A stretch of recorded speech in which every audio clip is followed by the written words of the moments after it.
Welcome back to my road to completion guide for Bloodborne. This is episode 13, and the first item that we're going to be picking up is 2 bloodstone chunks. Just kill these enemies, and the bloodstone chunk will be in the corner on the corpse.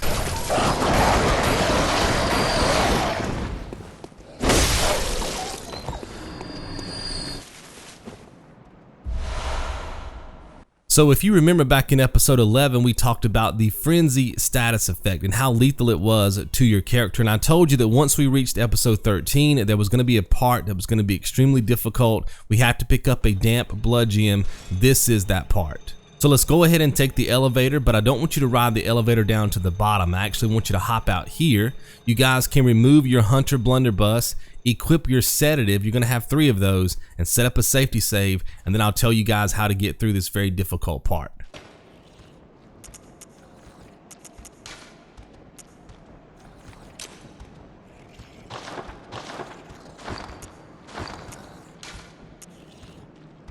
So first things first, make sure that you have full health, and then we're going to run past this enemy. Do not let this enemy box you in or grab you. Just keep running all the way to this middle area.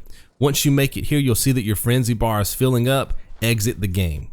Once you continue back in, you'll see your frenzy bar slowly start to fade back to 0, and that's because when you exited the game, the previous enemy was reset to his starting location, which just happens to be far enough away so that you guys don't catch that frenzy status.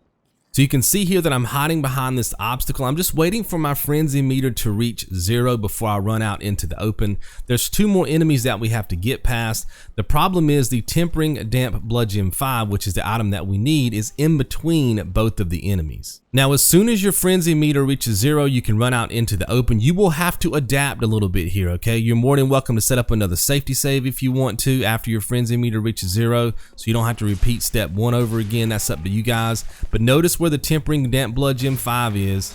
See how I'm pincered in by the enemies? You have to get out of there, guys. If these enemies grab you, there's a good chance you're going to take a death, because as soon as they grab you, they're going to do damage, and then your frenzy meter is going to kick in, and that's going to finish you off. Make sure that you pop 1 sedative if you guys get in trouble, and then make it to the next room. As soon as you make it to the next room with the spiders, go ahead and exit the game. That's going to reset the enemies, and that should bring down your frenzy meter. Then head down the hallway and flip the switch and set up another safety save.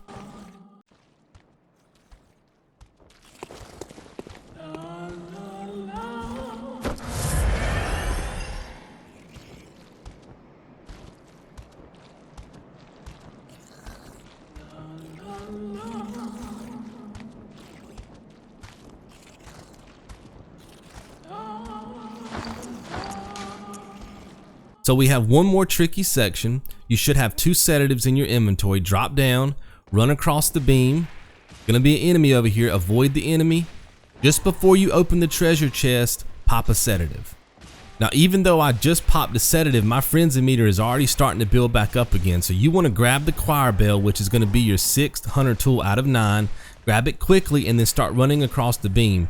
Your main goal is to get past the enemy. If frenzy kicks in, like I said, it's going to do about 60-70% damage to your health. As long as the enemy doesn't grab you, you will be okay. Once you make it out here into the open, you'll see that your frenzy meter starts going down because you're far enough away from those enemies. And now you can kind of take a breather. We're not going to need that last sedative. So if you guys need to use 2 sedatives in that previous area, that's fine. Make sure you pick up the 4 Great One's Wisdoms, which is out here on this bridge. And then there's 1 Madman's Knowledge I want you to pick up down the steps. Now we can backtrack and pick up a blood rock. This is the final item that we need to level up our hunter axe to +10 and pop the weapon master trophy, which we will be getting in this episode. After that, we're going to make a long run to an elevator, and I'll catch up to you guys then.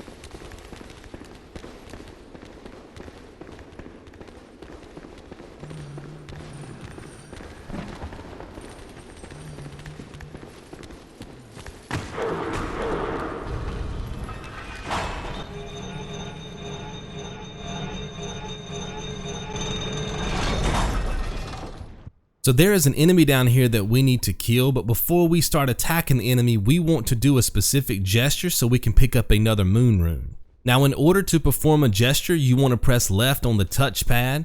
You can switch out any gesture that you want with the make contact gesture and then use that gesture on this enemy. It takes quite some time, so I'm going to time lapse it for it to actually kick in and complete the gesture. But once it does, you guys will pick up another moon rune.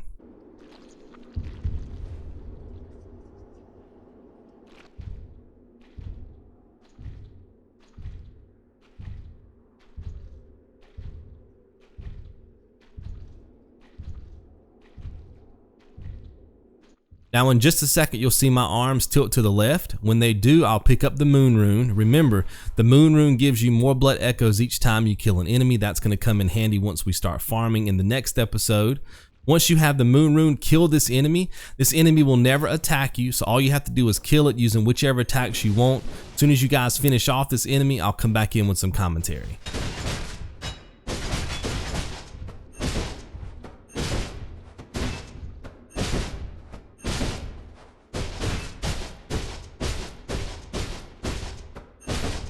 As soon as you kill this enemy, you'll pick up an item called Living String. We need that item for later on once we start entering Chalice dungeons. You can also remove your sedative at this point and use a bold hunter's mark to return to the previous lamp.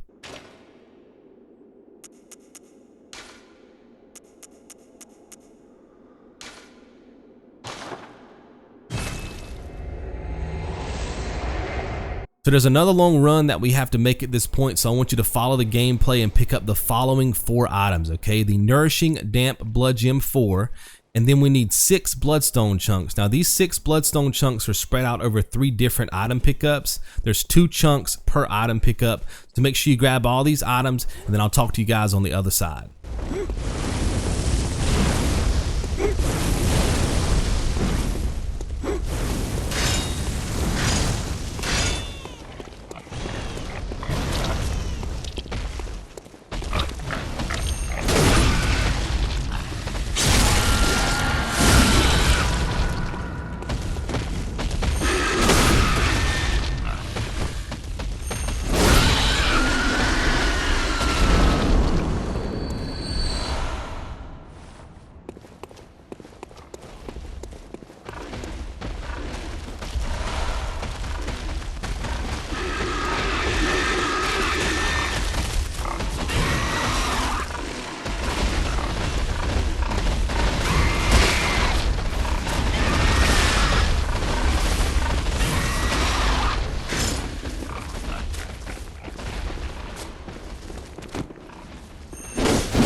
Perfect. Once you make it back to the Hunter's Dream, return to the Memory Altar.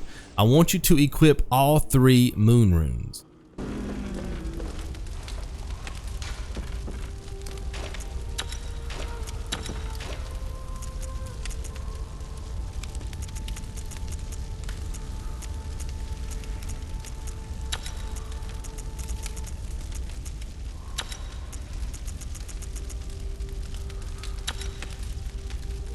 The next thing you want to do is fortify your hunter axe all the way up to +10. That will allow you guys to pop another trophy called Weapon Master.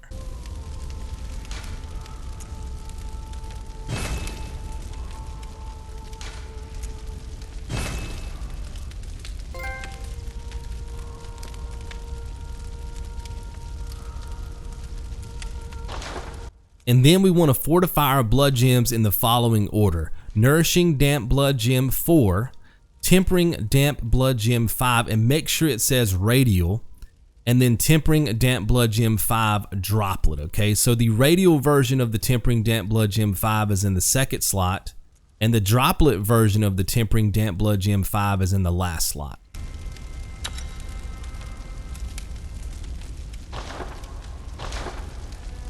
Now we can use both of our kin cold blood so we can pick up some extra blood echoes.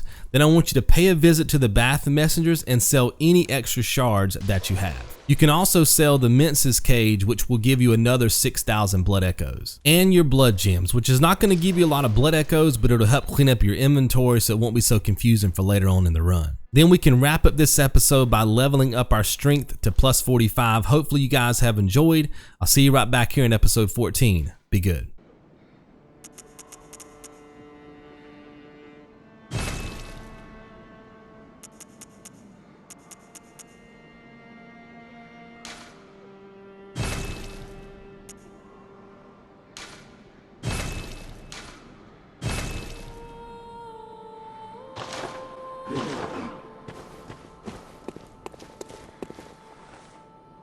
Welcome home, good hunter. What is it? Very well, let me...